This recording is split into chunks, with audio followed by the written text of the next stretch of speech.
다섯 번째 문제 한번 가보시겠습니다. 다섯 번째 문제. 조국 혁신당이 호남 지역에 집중하는 이유.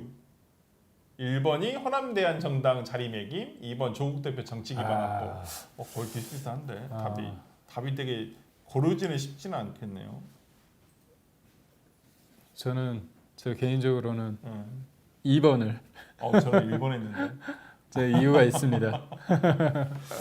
그러니까 지금 조국 혁신당이 비례정당이지 않습니까? 네. 비례 의원들로만 채워진 정당이기 때문에 지역적 기반이 하나도 없습니다. 근데 지난 총선에서 호남 지역에서, 그러니까 특히 전남 광주 지역에서는 민주당보다 그 비례 의원 투표율이 훨씬 높았어요. 정당 투표가 네, 높았죠. 정당 투표에서는. 그렇기 때문에 아마 조국 혁신당이 호남에서 민주당과 경쟁을 하면서 저는 이제 호남의 대한정당으로 자리매김하는 것은 아닌가라는 생각이 들었는데, 대변인님은 왜 조국 대표의 정치기반 왜냐하면 저는 사실 보면 대학교 시절에 권영길 후보를 찍느냐 아니면은 김대중 후보를 지지하느냐 운동권 내에서 의견들이 있었는데, 많았죠. NL 쪽에서는 현실 정치를 위해서는 그 수평적 정권 교체를 위해서 김대중 후보를 지지해야 된다고 했고, 이른바 운동진영 내 PD 계열에서는 노동자의 정치 세력화를 위해서 그래도 단계적으로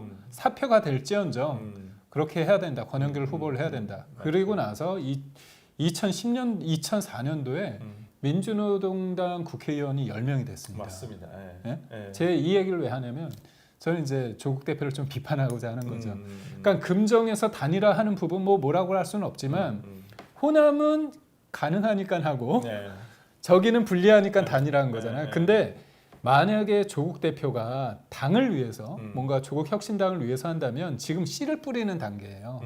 처음부터 열매를 맺으려고 하면 안 되거든요. 그렇다면 불리하지만 26년도 지방선거를 위해서는 저는 후보를 냈었어야 된다고 저는 보는 거거든요. 그러니까요. 그래서 그런 관점에서 볼 때 조국 대표의 정치 기반.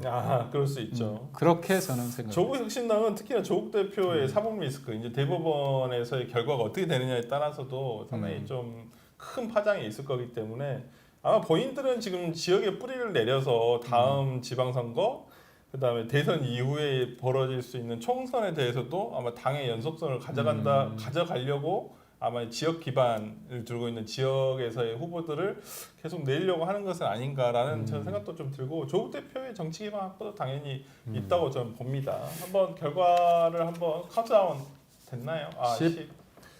예, 곧 끝날 것 같은데 한번 빨리 대부분 다 하셨죠? 예. 카운트다운이 곧 마무리가 됐고요. 그다음 한번 결과 바로 볼 수 있도록 하겠습니다.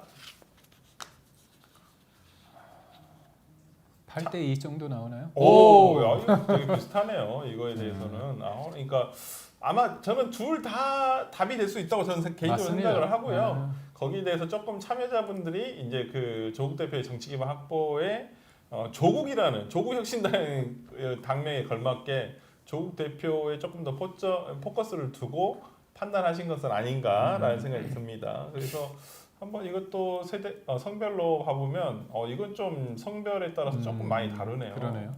6대4 정도로 남성 같은 경우는 조국 대표의 정치 기반 확보가 6 정도 나왔고, 여성분들 같은 경우는 거의 반반이고 52대 48로.